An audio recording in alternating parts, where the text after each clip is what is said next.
অবশেষে এক রাতে রাহাতের হলে শুয়ে মোবাইলে ফেসবুক স্ক্রল করতে করতে রিপনের চোখে পড়ল একটা বাসার বিজ্ঞাপন। বেশ লোভনীয় একটা ভাড়ার কথা বলা আছে সেখানে, কিন্তু বাসার কোনো ছবি নেই। বিজ্ঞাপন দেয়া সেই লোকটার সাথে ইনবক্সে কথা বলতে চাইল রিপন। ঘটনার শুরু হয় এর 15 দিন পর। রিপন প্রতিদিনের মতো বৃহস্পতিবার অফিস শেষ করে বাসায় আসে। বিছানায় শুয়ে মোবাইল চাপতে চাপতে একটা সময় ক্লান্তিতে ঘুমিয়ে পড়ে। হঠাৎ তার ঘুম ভাঙে বাথরুমের কল থেকে পানি পড়ার শব্দে। মনে হচ্ছে রুমের বাইরে থাকা কমন রুমের বাথরুমে কেউ একজন গোসল করছে। খানিকটা অবাক হয়ে রিপন এগিয়ে যায় সেদিকে। মনে হচ্ছে বাথরুমের মাঝখান থেকে একটা মেয়েলি কণ্ঠে কেউ গুনগুন করে গান গাইছে। গানটা অনেকটাই চাপা পড়েছে বাথরুমের কল থেকে পানি পড়ার শব্দে। অবাক করা ব্যাপার হলো, বাথরুমের দরজা অনেক জোরে জোরে ধাক্কা দিলেও সেটা খুলে গেল না। মনে হচ্ছে ভেতর থেকে কেউ আটকে রেখেছে। রিপন এক লাফে উঠে গেল বিছানার উপরে। সাথে সাথে লাইটটা দপ করে নিভে গেল। জানালা দিয়ে আসা হালকা আলোতে সে দেখল তার ঠিক ওপরে সিলিং ফ্যানের সাথে ঝুলে আছে একটা অবয়ব। এবার কি করবে রিপন? তাহলে চলুন শুরু করা যাক। সদ্য ভার্সিটি লাইফ শেষ করে ঢাকায় একটা চাকরি নিয়ে ফিরেছে রিপন। তার কাছে এই নিয়ন আলোর শহর বেশ অচেনা। বেশ কয়েকবার কাজে এসেছে ঢাকায়, কিন্তু স্থায়ীভাবে বসবাসের জন্য এই প্রথম আসা। গত 1 মাস ধরে চাকরির পাশাপাশি যতটা সময় পাওয়া যায় তার সবটা মিলিয়ে এই শহরে সে খুঁজেছে ব্যাচেলর বাসা। আর এই সময়টা ছিল ছোটবেলার বন্ধু রাহাতের হলে। ঢাকায় এসে বাসা খোঁজার এই অভিজ্ঞতাতে তার মনে হলো এই শহরে ব্যাচেলর হয়ে বাসা খোঁজাটা এক ধরনের অপরাধ। রাহাতকে সাথে নিয়ে ঢাকার অলিগলিতে কম চষে বেড়ানো হলো না, কিন্তু পছন্দ মতো একটা বাসা পাওয়াটাই যেন তার জন্য সবচেয়ে বড় চ্যালেঞ্জ হয়ে উঠল। অবশেষে রাহাতের হলে শুয়ে এক রাতে মোবাইলে ফেসবুক স্ক্রল করতে করতে রিপনের চোখ পড়ল একটা টুলেট বিজ্ঞাপনে। বেশ লোভনীয় একটা ভাড়ার কথা বলা আছে সেখানে, কিন্তু সেখানে নেই কোনো বাসার ছবি। বিজ্ঞাপন দেয়া সেই লোকটার ইনবক্সে মেসেজ দিয়ে বিস্তারিত জানতে চাইল রিপন। অপর প্রান্ত থেকে জানানো হলো সে যেন নিজে এসে বাসাটা দেখে নেয়, আর পছন্দ হলে তারপরে ভাড়ার ব্যাপারে বিস্তারিত বলে। পরদিন রিপন আর রাহাত মিলে চলে গেল সেই লোকের দেয়া মিরপুরের একটা বাসার ঠিকানায়। সামনে যেয়ে বাসার দিকে তাকাতেই মনে হলো আশেপাশের অন্য সব বাসার মতোই বাইরের দিকটা বেশ চকচকে। গেটে দারোয়ান পরিচয় জানতে চাইলে রিপন বলল বাসা ভাড়া নিতে এসেছে 3 তলায়। এই কথা শুনে দারোয়ান কেমন যেন একটু কৌতূহল নিয়ে অদ্ভুতভাবে তাকালো দুজনের দিকে। তারপর গেট খুলে তাদের ভেতরে আসতে বলল। বাসার মালিককে ফোন দিয়ে জানিয়ে দিল। বাসার মালিক এসে তাদের ওপরে নিয়ে গেল। রুমে যেয়ে দুজনেরই বাসাটা খুব পছন্দ হলো। প্রতিটা তালাতে 2টা করে ইউনিট। এক দেখাতে পছন্দ হয়ে যাওয়ায় বাসার অ্যাডভান্স দিয়ে কনফার্ম করে দিল রিপন। সারাদিন নতুন অফিসের কাজ শেষে ক্লান্ত হয়ে বাসায় ফেরে রিপন। বেশিরভাগ সময় নিজের হোটেল থেকে খাবার নিয়ে এসে সেটা খেয়ে তারপরে ঘুমিয়ে পড়ে। এভাবে কেটে যায় প্রায় 15 দিন। পুরো বাসায় সে একাই থাকে। তবে রিপন একটা জিনিস খেয়াল করে, বাসা থেকে বের হতে বা বাসায় ঢুকতে গেলে দারোয়ান বেশ অদ্ভুতভাবে তাকিয়ে থাকে তার দিকে। মনে হয় কিছু বলতে চায়। ঘটনার শুরুটা 15 দিনের পর থেকে। রিপন প্রতিদিনের মতো বৃহস্পতিবার অফিস শেষ করে বাসায় আসে। বিছানায় শুয়ে মোবাইল টিপতে টিপতে ক্লান্তিতে ঘুমিয়ে পড়ে একটা সময়। হঠাৎ তার ঘুম ভাঙে বাথরুমের কল থেকে পানি পড়ার শব্দে। মনে হচ্ছে রুমের বাইরে কমন বাথরুমটায় কেউ গোসল করছে। খানিকটা অবাক হয়ে রিপন এগিয়ে যায় সেদিকে। মনে হচ্ছে বাথরুমের ভেতর থেকে কেমন একটা মেয়েলি কণ্ঠে গুনগুন গান ভেসে আসছে। সেই গানের শব্দ অনেকটা ঢাকা পড়েছে ট্যাপের পানির শব্দে। রিপন ছোটবেলা থেকে একটু ভীতু টাইপের ছেলে। এরই মধ্যে রাতে একা একটা বড় ফ্ল্যাটের মাঝে এমন একটা অভিজ্ঞতা তাকে বেশ চিন্তায় ফেলে দেয়। রিপন সাহস করে এগিয়ে গেল বাথরুমের দিকে। দরজাটা ধাক্কা দিতেই গুনগুন করে গানের শব্দটা থেমে গেল, কিন্তু ট্যাপের পানি পড়ার শব্দটা তখনও চলছে। অবাক করা ব্যাপার হলো, বাথরুমের দরজা অনেক জোরে ধাক্কা দিলেও সেটা খুলে গেল না। মনে হচ্ছে ভেতরে কেউ আটকে গেছে। কয়েক সেকেন্ড ধাক্কাধাক্কি করার পর হুট করে দরজাটা খুলে গেল। বাথরুমের ভেতরে কেউ নেই, কিন্তু কল থেকে অনবরত পানি পড়ছে। মনির ভুলে পানি ছেড়ে রেখেছে ভেবে রিপন কলটা বন্ধ করে আবার দরজা লাগিয়ে দিতেই ট্যাপটা চালু হয়ে গেল। এবার বেশ ভয় পেয়ে গেল রিপন। সে ট্যাপ আবার বন্ধ করে এক দৌড়ে নিজের বিছানায় এসে শুয়ে পড়ল।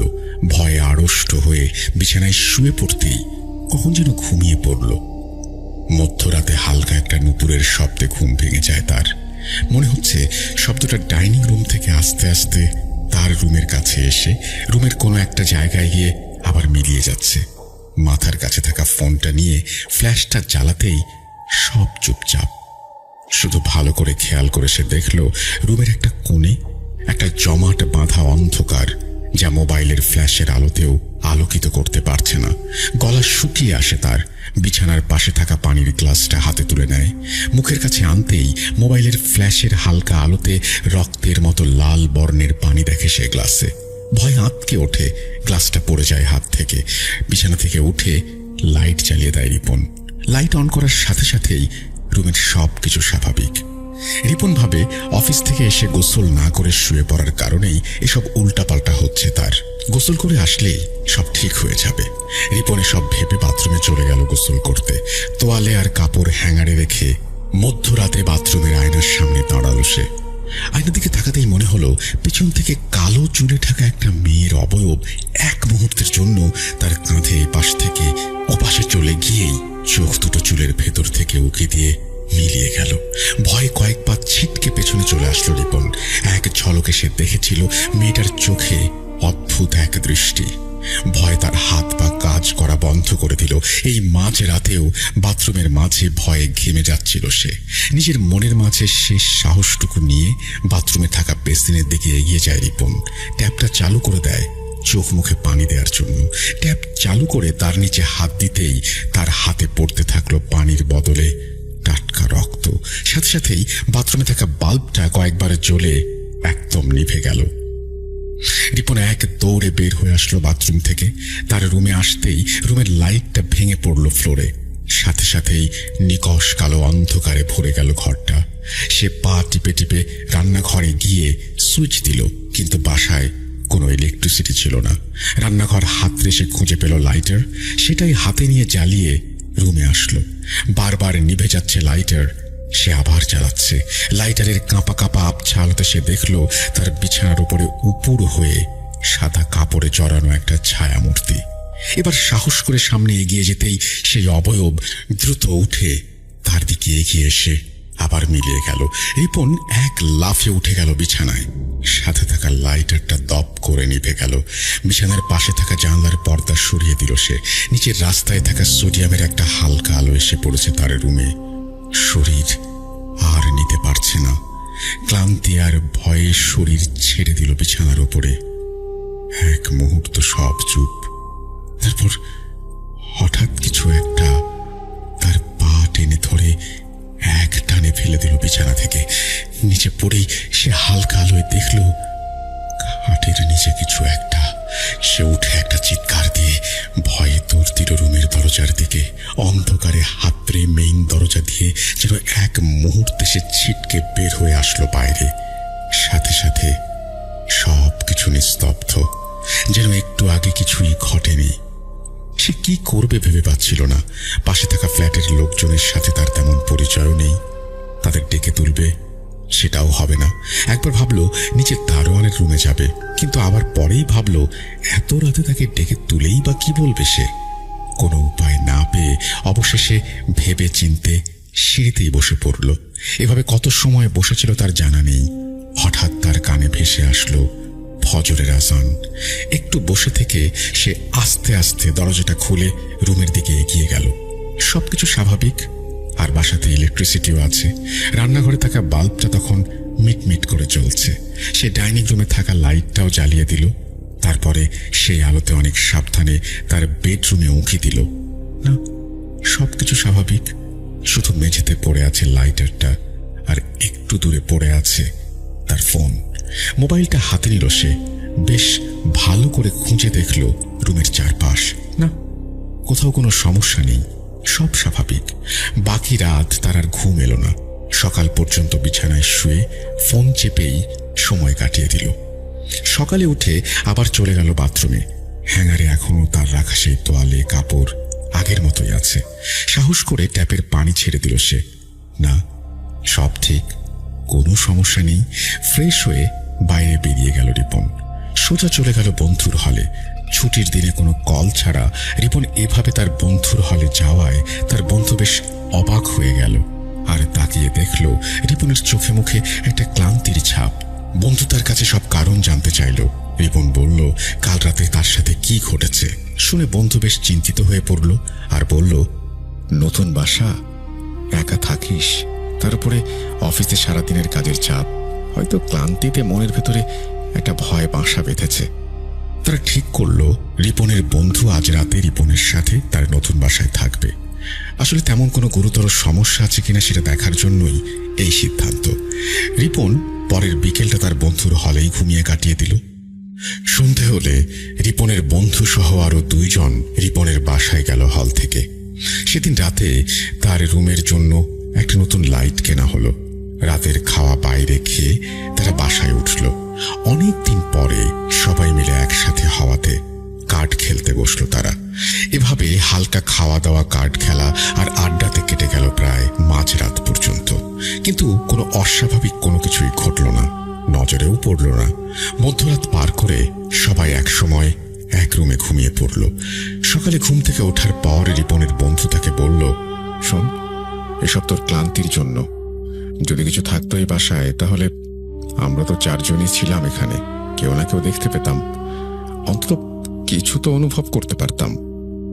তেমন কিছুই হলো না, সব স্বাভাবিক। আর তোর যদি একা একা এই বাসায় বেশি ভয় লাগে তাহলে সামনের মাস থেকে অন্য রুমটা ভাড়া দে। আর একজন যদি বাসায় ওঠে তোর সাথে থাকে তাহলে সমস্ত ভয় কেটে যাবে। এভাবেই কেটে গেল আরো কিছুদিন।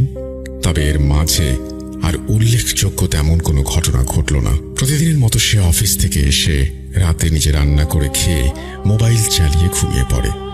আগের ঘটনা সে আস্তে আস্তে প্রায় ভুলেই যেতে বসেছে। তবে এর কিছুদিন পর থেকে একটা অদ্ভুত ব্যাপার খেয়াল করল রিপন। তার একটা বদ অভ্যাস আছে, কোথাও যাওয়ার সময় বাসায় পরে থাকা কাপড় চেঞ্জ করে এবং সেই চেঞ্জ করা কাপড়টা বিছানাতেই রেখে দেয়। এভাবে কাপড় খুলে বিছানায় রেখে যাওয়ার পরে সে বাসায় এসে দেখত তার কাপড়গুলো ছড়িয়ে ছিটিয়ে মেঝেতে পড়ে আছে। প্রথম দিন ভাবল সে হয়তো ভুলে কাপড় বিছানায় না রেখে মেঝেতে ফেলে গেছে, কিন্তু পরপর কদিন এরকম দেখার পর সে একটু ভীত এবং চিন্তিত হয়ে উঠল। এরপর থেকে শুরু হলো আরো কিছু সমস্যা। তার বাসা থেকে তার প্রয়োজনীয় জিনিস হারাতে শুরু করলো। সেটা কদিন পরে আবার হয়তো বিছানার ওপরে বা ডাইনিং রুমের মেঝেতে পাওয়া যেত। এভাবে চলতে চলতে রিপন মনে মনে সিদ্ধান্ত নিল তার 1 মাসের ভাড়া না হয় গচ্চা যাবে, কিন্তু সে পরের মাস থেকে এই বাড়িতে আর থাকবে না, নতুন একটা বাসা দেখে উঠে পড়বে। এভাবেই কিছুদিন যাওয়ার পর আবারও এক রাতে ক্লান্ত হয়ে বাসায় ফিরল সে। আজ আর তার বাসায় রান্না করে খেতে ইচ্ছে করেনি, তাই বাইরে থেকে গরুর মাংসের তেহারি নিয়ে আসে সে। রাতে বাসায় এসে দেখে আজও ডাইনিং রুমে থাকা বেসিনের ট্যাপটা চলছে।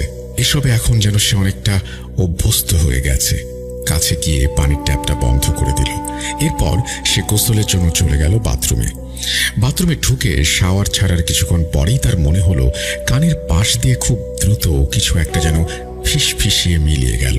সে মুহূর্তের জন্য চমকে উঠল। শাওয়ারটা তাড়াতাড়ি বন্ধ করে দিয়ে বোঝার চেষ্টা করলো আসলেই কোনো অস্বাভাবিক কিছু শুনল কিনা, কিন্তু তেমন কিছুই বোঝা গেল না। রিপন ভাবল হয়তো শাওয়ার থেকে পানি পড়ার জন্যই এমন ফিসফিস শব্দ শুনতে পাচ্ছে সে।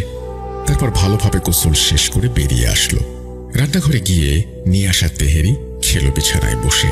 খেতে খেতে মোবাইলে ভিডিও দেখছিল, কিন্তু হঠাৎ করেই তার মনে হলো বিছানার সামনে হুশ করে কোনো ছায়া জাতীয় কিছু পার হয়ে গেল। সে চমকে উঠল। ভয়ের একটা ঠান্ডা স্রোত যেন বয়ে গেল শরীর বেয়ে। মোবাইলটা অফ করে দিয়ে তাড়াতাড়ি খাওয়া শেষ করলো। এরপর আর তেমন কিছু চোখে পড়ল না তার। বিছানা থেকে উঠে মোটামুটি সবকিছু ঠিক করে রুমে লাইট অন করে শুয়ে পড়ল সে। মোবাইল দেখতে দেখতে কখন যে ঘুমিয়ে পড়েছে খেয়াল নেই। দূরে নিস্তব্ধ রাতে কোথাও একটা কুকুরের করুণ ডাক ভেসে এলো। সেই ডাকের হালকা শব্দে, একটা মাংস পচা গন্ধে তার ঘুম ভেঙে গেল। পুরো রুমের মাঝেই অনেক দিনের পচা মাংস থাকলে যেমন গন্ধ হয়, তেমন একটা পোটকা গন্ধ যা তীব্র হতে লাগলো। সেই গন্ধে ঘুম ভেঙে চোখ মেলে তাকাতে রিপন দেখল রুমের লাইট অফ। সুইচ বোর্ডের দিকে তাকিয়ে দেখল বাসায় ইলেকট্রিসিটি নেই। গন্ধটা তখন সময়ের সাথে পাল্লা দিয়ে যেন বেড়েই চলেছে। বিছানার পাশে হাতড়ে মোবাইল খুঁজল সে, কিন্তু মোবাইলটা কোথাও পাওয়া গেল না। অন্ধকার কিছুটা চোখে শুয়ে এসেছে তার। শুয়ে থেকে হাত বাড়িয়ে জানালার পর্দাটা একটু সরিয়ে দিল রিপন। তবে তার মনে হলো জানালার পর্দাটা মনে হয় না সরালেই ভালো হতো তার জন্য, কারণ জানালা দিয়ে আসা হালকা আলোতে সে দেখল তার ঠিক ওপরে ফ্যানের সাথে ঝুলে থাকা একটা অবয়ব। সেই অবয়বের মুখ ঢেকে আছে লম্বা উস্কো খুস্কো চুলে, আর চুলের মাঝ দিয়েও যেন দেখা যাচ্ছে আগুনের মতো জ্বলন্ত দুটো চোখ। ভয়ের শরীর যেন জমে এলো তার। কথা বলা বা বিছানা থেকে নড়ার কোনো শক্তি নেই। মনে হলো কেউ যেন একটা মন্ত্র বলে তাকে বেঁধে রেখেছে বিছানার সাথে। হঠাৎ শরীরে কিছু ঠান্ডা অনুভব করলো। এতক্ষণে খেয়াল করে দেখল সেই ঝুলে থাকা অবয়বের পা বেয়ে নেমে আসছে হালকা জমাট বাঁধা রক্ত। জানালার সেই অল্প আলোতে যেন সেই রক্ত কালচে হয়ে ছড়িয়ে পড়ছে তার বুকের ওপর, সেই সাথে উটকো গন্ধ। মনে হচ্ছে সব শেষ, জ্ঞান হারিয়ে ফেলবে সে। কিন্তু চূড়ান্ত ভয়টা তার জন্য তখনও অপেক্ষা করছিল। এই অন্ধকারাচ্ছন্ন রুমে সে কিছুতেই এটা আগে বুঝে উঠতে পারেনি। সবকিছু বুঝে ওঠার আগেই ফ্যানের সাথে ঝুলে থাকা সেই লাশ ধপ করে তার শরীরের ওপরে পড়ে। মেয়েটার মাথা পড়ল রিপনের বুকের ওপর। ভয়ে শরীরের সব রক্ত হিম হয়ে যায়। জীবনের শেষ চেষ্টা ভেবে আল্লাহ বলে চিৎকার করে রিপন লাফিয়ে ওঠে, লাশটাকে একটা ধাক্কা দেয়। তার শরীর থেকে গড়িয়ে পড়ে লাশটা। সাথে সাথেই এক ঝটকায় সে বিছানা থেকে উঠেই দৌড় দেয় মেইন দরজার দিকে। নিজের অনুমানে রুমের মেইন দরজা খুলে এক লাফে সিঁড়িতে নামে। তারপর আর পিছু ফিরে তাকাবার সময় নেই। এক দৌড়ে চলে যায় নিচে থাকা দারোয়ানের রুমে। দারোয়ানের দরজায় থপ থপ করে কয়েকটা বাড়ি দিয়েই সে জ্ঞান হারিয়ে ফেলে, পড়ে যায় মেঝেতে। এরপর যখন সে চোখ খোলে তখন দেখে হাসপাতালের বেডে শুয়ে আছে। শরীরে প্রচন্ড ব্যথা, বুকটা কেমন যেন ভারী হয়ে আছে। নড়তেও যেন প্রচন্ড চাপ লাগছে তার বুকে। খেয়াল করে দেখল পাশে বসে আছে তার বন্ধু রাহাত। তারপর রাহাত তাকে জানায় সে রাত থেকেই রিপনকে একটা দরকারে অনেকবার কল দেয়, কিন্তু ফোনটা বারবার বন্ধ দেখাচ্ছিল। এমনকি তাকে মেসেজ করেও পাওয়া যাচ্ছিল না। এরপরে সকালে সে আবার ফোন করে, কিন্তু তখনও মোবাইলটা বন্ধ। তাই সকালে সে সোজা বাসায় চলে আসে, আর বাসায় এসেই দারোয়ানের কাছে জানতে পারে রাতে রিপন তার দরজার কাছে কয়েকবার এসে ধাক্কা দিয়েছে, তারপর জ্ঞান হারিয়ে ফেলেছে।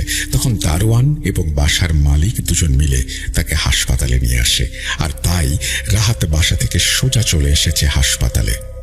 ডাক্তার জানালো এখনো জ্ঞান ফেরেনি, কিছু সময় লাগবে জ্ঞান ফিরতে। রিপন পুরো সুস্থ হয়ে দুদিন পরে রাহাতকে সাথে নিয়ে আবার সেই বাসায় ফিরে যায়। তারপরে দারোয়ানের কাছ থেকে জানতে পারে এই বাসায় নাকি কিছু মাস আগে এক ব্যাচেলার মেয়ে থাকতে শুরু করে। শুরু থেকেই তার আচরণ ছিল অনেকটা অদ্ভুত রকমের। খুব সম্ভবত খুব কাছের কারোর সাথে ব্যক্তিগত কলহের কারণে কোনো এক রাতে ফ্যানে ঝুলে আত্মহত্যা করে সে, কিন্তু কেউ কিছু জানতো না। হঠাৎ সেই রুম থেকে দুদিন পরে কেমন একটা দুর্গন্ধ আসতে শুরু করে। পরে পুলিশ এসে দরজা ভেঙে ফ্যানের সাথে ঝুলে থাকা সেই লাশ উদ্ধার করে। পরে তার পরিবারকে জানানো হয়, পুলিশ লাশ নিয়ে যায় থানায়। তার পরিবার থেকে জানা যায় তার উপরে কেউ কিছু কুফরি কালাম করেছিল, আর তার কারণেই সে মেয়ে নাকি স্বাভাবিকভাবে চলাফেরা খুব কমই করতে পারত। আর সেই থেকে অনেকেই এই বাসায় এসেছে কিন্তু থাকতে পারেনি। যারাই এসেছে কিছুদিন থেকেছে, তারপরে কোনো কারণ না বলেই বাসা ছেড়ে দিয়েছে। দারোয়ান আরো বলে, লোকমুখে প্রচলিত আছে ব্ল্যাক ম্যাজিক করা কেউ এভাবে আত্মহত্যা করলে তাদের সেই আত্মা ঘুরে বেড়ায় সেখানে, আর কারো অনুপ্রবেশে সেই আত্মা হয়ে ওঠে বেপরোয়া। আর এই বাসায় রিপনের আগে যারা ছিল সবাই ছিল ফ্যামিলি নিয়ে, রিপনই প্রথম ব্যাচেলার এই বাসায় যে একা থাকে। আর খুব সম্ভবত অতৃপ্ত আত্মাটা রিপনকেই বেছে নেয় তার রাগ মেটাতে। বাসার মালিক তাকে অনেক করে বলে এই ঘটনা যেন কাউকে না জানায়, আর এই জন্য সে রিপনের দেয়া অ্যাডভান্সের টাকাটাও ফেরত দিয়ে দেয়, আর বলে খুব তাড়াতাড়ি কোনো একটা ভালো হুজুর ডেকে একটা মিলাদের ব্যবস্থা করবে সেই ফ্ল্যাটে। সেদিনই রিপন তার প্রয়োজনীয় কিছু জিনিস নিয়ে চলে যায় রাহাতের কাছে। এখনো মাঝে মাঝে রাতে অন্ধকার ঘরে চোখ বন্ধ করে শুয়ে থাকলে হঠাৎ কিছু একটা অনুভব করে রিপন, আর চোখ খুলতেই সে মাঝে মাঝে দেখে সে অবয়বটা ঝুলে আছে তার মুখের ওপরে। ফিসফিসে গলায় যেন কিছু একটা বলতে চায় তাকে, আর কয়েক সেকেন্ডের মাঝেই যেন তা হাওয়ায় মিলিয়ে যায়। প্রিয় লিসেনার্স, এই ছিল আমার পাঠানো আজকের সত্যি ঘটনা। বেশ অনেক দিন পরে আজকে ঘটনা লিখলাম, তাই এই ঘটনাটি আপনাদের কেমন লাগলো অবশ্যই জানাতে ভুলবেন না। আসসালামু আলাইকুম ডিয়ার লিসেনার্স, আশা করি সকলে ভালো আছেন এবং সুস্থ আছেন। আমি মোহাম্মদ সাবিত আলম বলছি ময়মনসিংহ বিভাগ থেকে। আমি আজকে আপনাদের সামনে বরাবরের মতো আবারও ফিরে এসেছি নতুন একটি ঘটনা বলার জন্য। আজকের এই ঘটনাটি একটু অন্য টাইপের। এটি একটি নির্মম এবং হাড় হিম করা বাস্তব অভিজ্ঞতা যা ঘটেছিল কিশোরগঞ্জ জেলার করিমগঞ্জ উপজেলার প্রত্যন্ত গ্রামে। আমি যার জীবনের এই ঘটনাটি বর্ণনা করছি ওনার নাম মইনুল ইসলাম। মইনুল ভাই একজন সজ্জন এবং ধার্মিক মানুষ। ওনার জীবনের এই ভয়াবহ অধ্যায়টি যখন উনি আমার সাথে শেয়ার করছিলেন, তখন ওনার চোখে আমি যে আতঙ্কটা দেখতে পাচ্ছিলাম সেটা আমি সচরাচর দেখতে পাই না। উনি বারবার বলেছিলেন, ভাইজান, মানুষ ভাবে জিন শুধুমাত্র নির্জন জঙ্গল, শ্মশান বা বড় বাড়ি, কবরস্থানের আশেপাশে এমন জায়গায় থাকে, কিন্তু নিজের ভিটে মাটি যে কখন অন্যের দখলে চলে যায় আমরা টেরও পাই না, আর যখনই বা টের পাই অনেক দেরি হয়ে যায়। করিমগঞ্জ গ্রামটা অনেক সুন্দর একটা জায়গার মধ্যে ছিল। চারদিকে বাঁশঝাড়, সুপুরি বাগান আর পুরাতন আম কাঁঠালের ছায়া ঘেরা পরিবেশ। সন্ধ্যার পর সেখানে এমন এক অন্ধকার নামে যা মানুষের কল্পনাও হয় না, শহরের মানুষের আর কি। সেই অন্ধকারের বুকে লুকিয়ে থাকা এক ত্রাস কিভাবে মইনুল ভাইয়ের সাজানো সংসার তছনছ করে দিয়েছিল সেই ঘটনাটি আমি আজকে বলবো। ঘটনা শুরুর আগে বলে রাখি, এখানে কোনো অতিরঞ্জিত কাল্পনিক কোনো কিছু নেই। যা আছে সেটা হলো পরিবেশ এবং অজানা আতঙ্ক, আর আমাদের চেনা পৃথিবীর আড়ালে থাকা অচেনা এক জগতের উপস্থিতি। করিমগঞ্জের গুণধর ইউনিয়নের ভেতর দিয়ে মইনুল ভাইয়ের পৈতৃক বাড়ি। বিশাল বড় বাড়ি, সামনে একটা উঠোন, আর তার চারপাশে ছড়ানো ছিটানো থাকা কয়েকটি ঘর। মইনুল ভাইয়ের বংশ পরম্পরায় এই বাড়িতে বাস করছেন। গ্রামের বাড়িটা যেমন দেখতে হয়, মাটির ঘর, টিনের চাল, সামনে খোলা জায়গা। ওনারা 3 ভাই, তবে মইনুল ভাই সবার বড় এবং বাড়িতে উনি তখন পরিবার নিয়ে থাকতেন। ওনাদের বাড়ির গঠনশৈলীটা বেশ পুরাতন আমলের। বিশেষ করে বাড়ির পশ্চিম দিকে একটা মাটির ঘর ছিল যেটা অনেক পুরাতন, মইনুল ভাইয়ের দাদার আমলে তৈরি। সেই ঘরের লাগোয়া একটা মাটির দেয়াল ছিল যেটা প্রায় 1.5টা মানুষের সমান উঁচু। দেয়ালটা অদ্ভুত রকমের মোটা এবং এবড়ো থেবড়ো। মইনুল ভাই বলেছিলেন ছোটবেলা থেকেই উনি দেখে আসছেন ওনার বাবা অর্থাৎ মরহুম আফতাবউদ্দিন সাহেব প্রতি বৃহস্পতিবার এবং অমাবস্যার রাতে ওই মাটির দেয়ালের দিকে একটা নির্দিষ্ট খোপে মাটির প্রদীপ জ্বালাতেন। বাতিটা জ্বালানোর সময় ওনার বাবা খুবই গম্ভীর থাকতেন, কেউ ধারের কাছেও ঘেঁষত না। মইনুল ভাই ছোটবেলায় বাবাকে জিজ্ঞেস করেছিলেন, আব্বা, এই ভাঙা দেয়ালে তুমি বাতি কেন জ্বালাও? এখানে তো কোনো মাজার নেই, কোনো কবর নেই, তুমি বাতি কেন জ্বালাচ্ছ? উত্তরে ওনার বাবা খুব নিচু স্বরে বলেছিলেন, আলো জ্বেলে রাখি বাবা, যেন আধার কোনো ক্ষতি করতে না পারে। এই দেয়ালটা কিন্তু কোনো সাধারণ দেয়াল না, তুমি যখন বড় হবা বুঝতে পারবা। বাবা মারা যাওয়ার পর সেই বাতি জ্বালানোর প্রথাটা বন্ধ হয়ে যায়।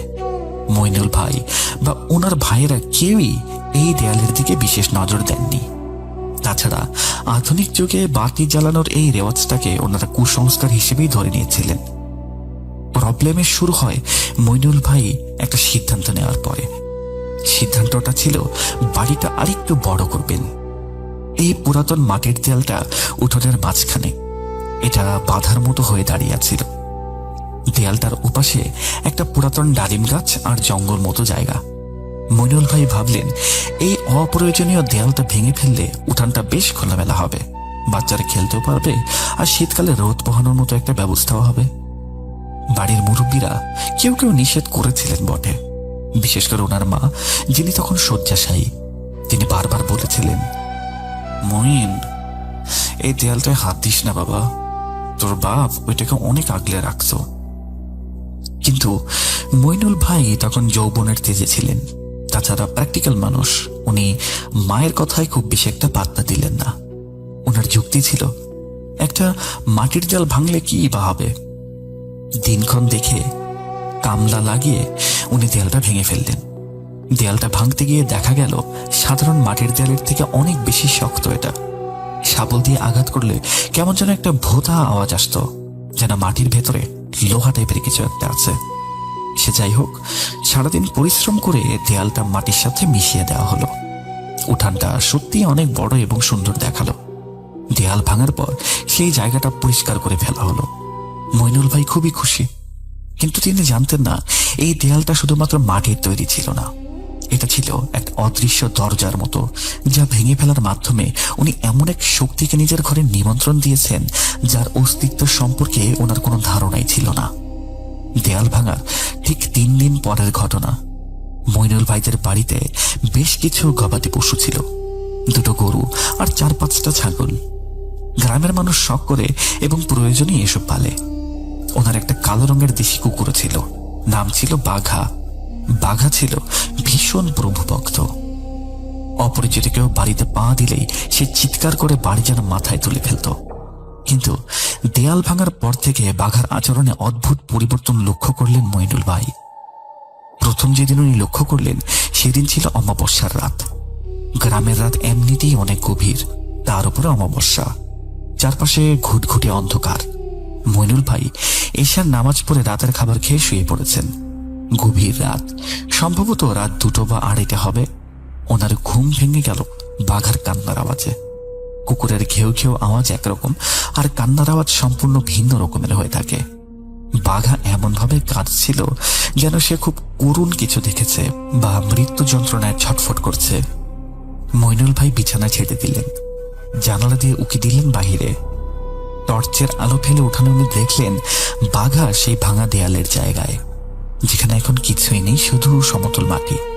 সেদিকে তাকিয়ে কুক করে পড়ে আছে, লেজটা 2 পায়ের ফাঁকে ঢুকিয়ে থরথর করে কাঁপছে। একটা নির্দিষ্ট শূন্যস্থানের দিকে তাকিয়ে একটানা গুঙিয়ে যাচ্ছে। মইনুল ভাই ভাবলেন হয়তোবা শিয়াল বা বনো বিড়াল এসেছে। উনি জানালা দিয়ে শব্দ করলেন, যা যা যা এখান থেকে যা। কিন্তু বাঘা নড়ল না। সে যেন মন্ত্রমুগ্ধের মতো ওই অদৃশ্য কিছু একটার দিকে তাকিয়ে আছে। কিছুক্ষণ পর মইনুল ভাই খেয়াল করলেন বাঘা হঠাৎ করে শূন্যে কামড় বসানোর মতো চেষ্টা করছে, যেন কেউ তার সামনে দাঁড়িয়ে। কিন্তু টর্চের আলোয় মইনুল ভাই কাউকে দেখতে পেলেন না। পরদিন সকালে বাঘাকে খুবই ক্লান্ত দেখালো। সে সারাদিন কিচ্ছু খেল না, শুধু ঝিম মেরে বসে রইল। সেই ডালিম গাছটার নিচ থেকে একটুও লড়ল না, যেটা আগে দেয়ালের ওই পাশে ছিল। মইনুল ভাই বিষয়টাকে খুব বেশি একটা গুরুত্ব দিলেন না, ভাবলেন হয়তোবা কুকুরটার শরীর খারাপ হয়েছে। দ্বিতীয় রাতের ঘটনাটা আরেকটু অন্যরকম। সেদিন রাত প্রায় 3টে। মইনুল ভাই এবং ওনার স্ত্রী 2জনেই জেগেছিলেন ছাগলগুলোর অস্বাভাবিক চিৎকারে। ছাগল সাধারণত আমরা জানি যে খুব শান্তপ্রিয় প্রাণী, এরা রাতের বেলা ঘুমিয়ে থাকে। কিন্তু গোয়াল ঘর থেকে এমন আওয়াজ আসছিল যেন ছাগলগুলো ভয়ে পাগল হয়ে যাচ্ছে। দাবাদাবির শব্দে মনে হচ্ছিল ওরা দড়ি ছিঁড়ে ফেলতে চাইছে। মইনুল ভাই হুড়মুড় করে বিছানা থেকে নামলেন, একটা টর্চ আর লাঠি নিলেন। ওনার স্ত্রী ভয়ে ভয়ে বললেন, শোনো না, একা যেও না, চোর ডাকাত তো হতেই পারে। মইনুল ভাই বললেন, আরে কি বলো, চোর আসলে বাঘা চিৎকার করতো, বাঘা চুপ কেন? উনি দরজা খুলে বারান্দায় আসলেন। অদ্ভুত এক নিস্তব্ধতা, ঝিঝি পোকার ডাকও যেন শোনা যাচ্ছে না, বাতাসটা বন্ধ। উঠানের মাঝখানে এসে উনি টর্চ মারলেন গোয়ালের দিকে। গোয়ালটা ছিল সেই ভাঙা দেয়ালের জায়গার খুব কাছেই। টর্চের আলোতে উনি যা দেখলেন তাতে উনার বুকের রক্ত হিম হয়ে গেল। গোয়াল ঘরের দরজার বাহির থেকে আটকানো, কিন্তু ভেতর থেকে ছাগলগুলো এমন ভাবে ভ্যাঁ ভ্যাঁ করছে যেন কেউ ওদেরকে জবাই করছে। আর বাঘা বাঘা গোয়াল ঘরের সামনে মাটির উপর পেট ঘষে ঘষে এগোচ্ছে, যেন এক অদৃশ্য শক্তি তাকে টেনে হিচড়ে ওই ভাঙা দেয়ালের দিকে নিয়ে যাচ্ছে। বাঘা প্রাণপণ চেষ্টা করছে পেছনে আসার, তার নখ মাটিতে আঁচড় কাটছে, কিন্তু সে কিছুতেই নিজেকে সামলাতে পারছে না বা আটকাতে পারছে না। মইনুল ভাই জোরে হাঁক দিলেন, কে রে, কে ওখানে? উনি দৌড়ে গেলেন বাঘার দিকে। যেই উনি বাঘার কাছে গেলেন, হঠাৎ বাঘা ছিটকে সরে গেল এবং গোঙাতে গোঙাতে অন্ধকারের দিকে তাকিয়ে ঘেউ ঘেউ করতে লাগলো। মইনুল ভাই তখন স্পষ্ট অনুভব করলেন ওনার ঠিক পাশ দিয়ে কেউ একজন হেঁটে গেল। কোনো মানুষ নয়, বাতাসের মতো হালকা কিছু একটা, কিন্তু তার সাথে ছিল একটা তীব্র পচা গন্ধ, চামড়া পোড়ার গন্ধের মতো। উনি দ্রুত গোয়াল ঘরের দরজা খুললেন। দেখলেন ছাগলগুলো এক কোণে জটলা পাকিয়ে আছে এবং ওরা কাঁপছে, আর ওদের চোখগুলো যেন বড় হয়ে আছে, কিন্তু সেখানে কোনো মানুষ বা অন্য কোনো প্রাণী ছিল না। সেই রাতে আর কেউ ঘুমাতে পারলনি। মইনুল ভাই ফজরের আজান দেওয়ার পর্যন্ত বারান্দায় দাঁড়িয়ে রইলেন। ওনার মনের ভিতরে একটা খচখচানি শুরু হলো। দেয়ালটা ভাঙার পর থেকে এসব হচ্ছে। উনি ওনার স্ত্রীকে বললেন, শোনো না, মনে হয় দেয়ালটা ভাঙা আমার ঠিক হয়নি। তৃতীয় রাতের ঘটনাটা ছিল মেইন ট্র্যাজেডি। সেদিন সন্ধ্যার পর থেকে পরিবেশটা কেমন যেন ছিল বাসার। মইনুল ভাই আবারও এশার নামাজের পর ওনার ছোট ছেলেকে নিয়ে ঘুমাতে গেলেন। মাঝরাতে হঠাৎ একটা বিকট শব্দে ওনার ঘুম ভাঙল। মনে হলো উঠোনের মাঝখানে ভারী কিছু একটাকে আছাড় মেরে ফেলে দেওয়া হয়েছে। উনি ধরফর করে উঠলেন। ওনার স্ত্রীও জেগে উঠলেন।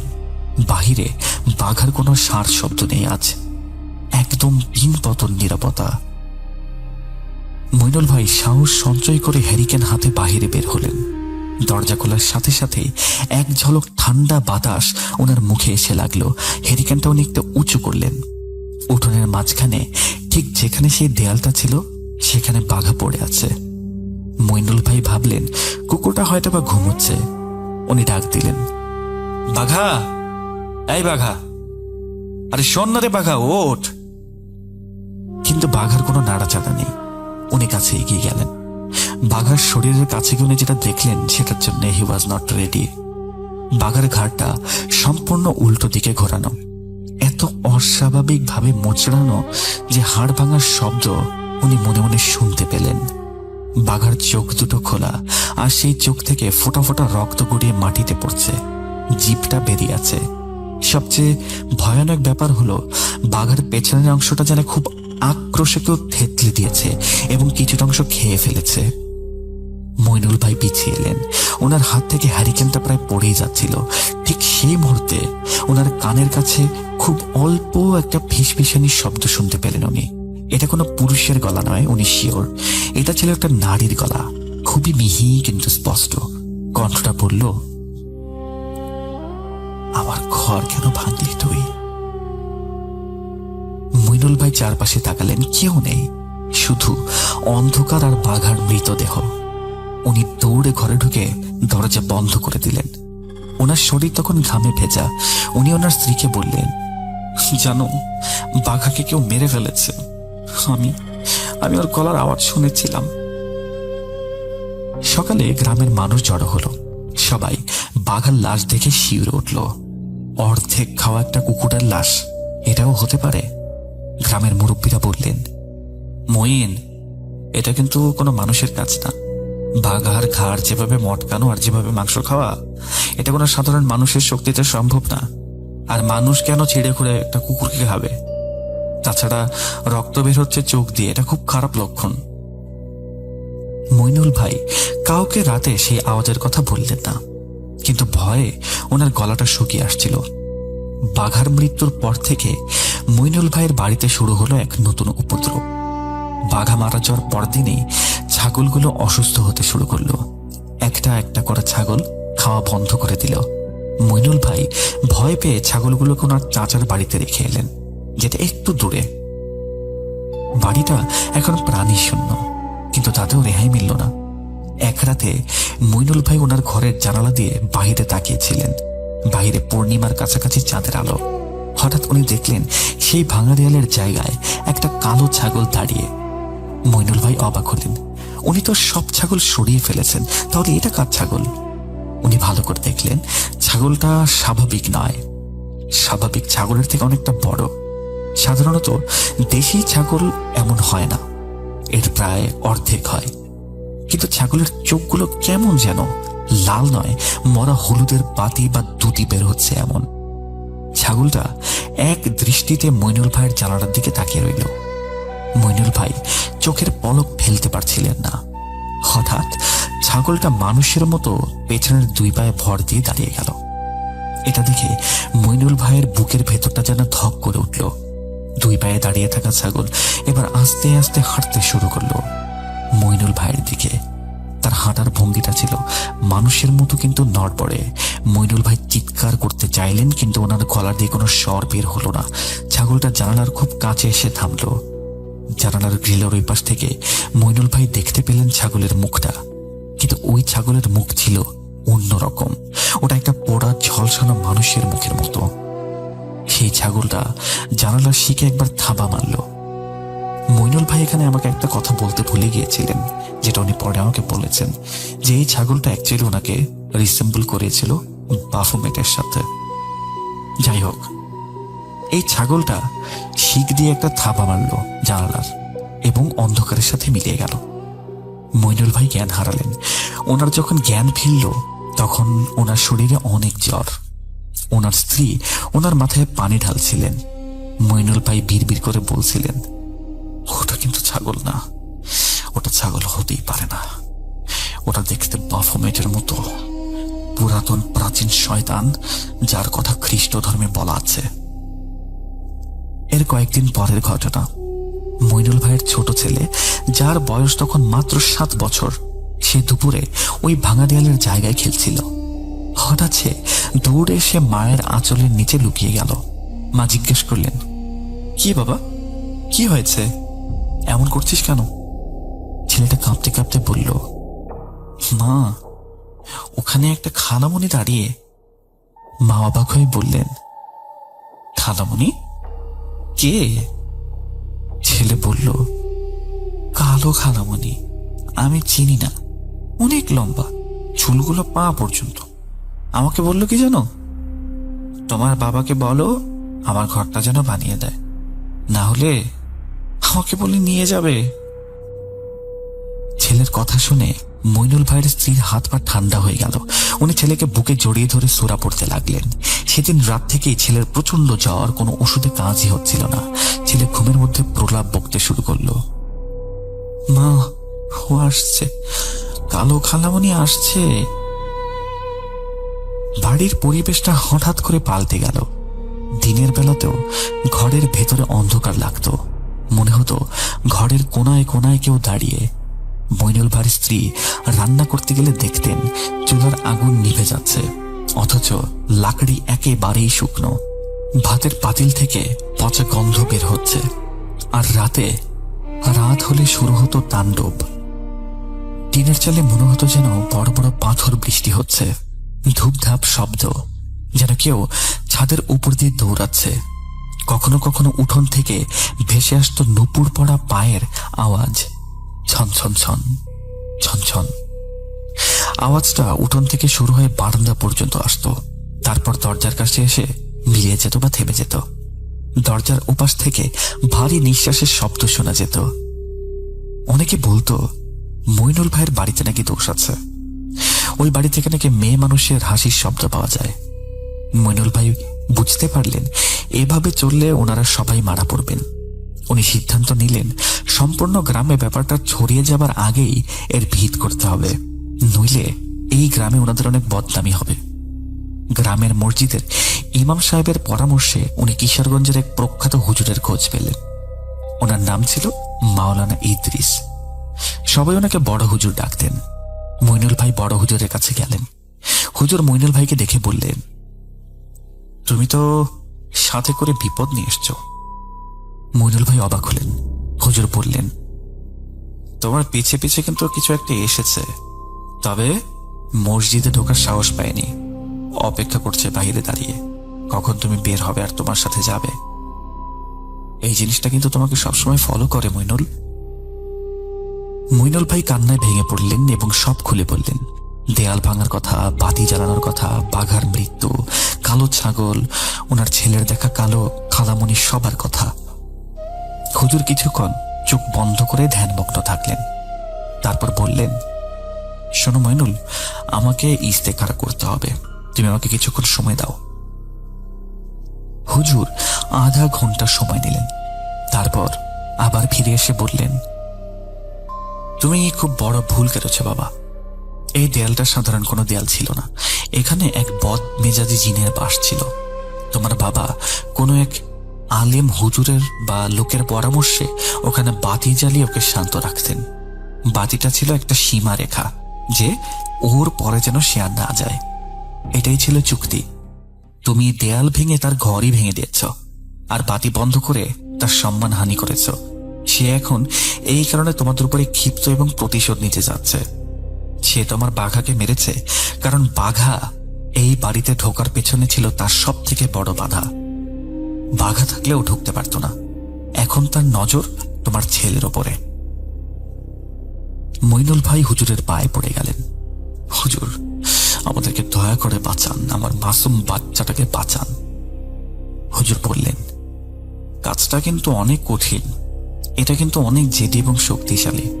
সম্ভবত এদেরকে আমরা খবিশ প্রজাতির জিন বলে থাকি। এরা পচা গলা জিনিস পছন্দ করে এবং খুবই হিংস্র হয়।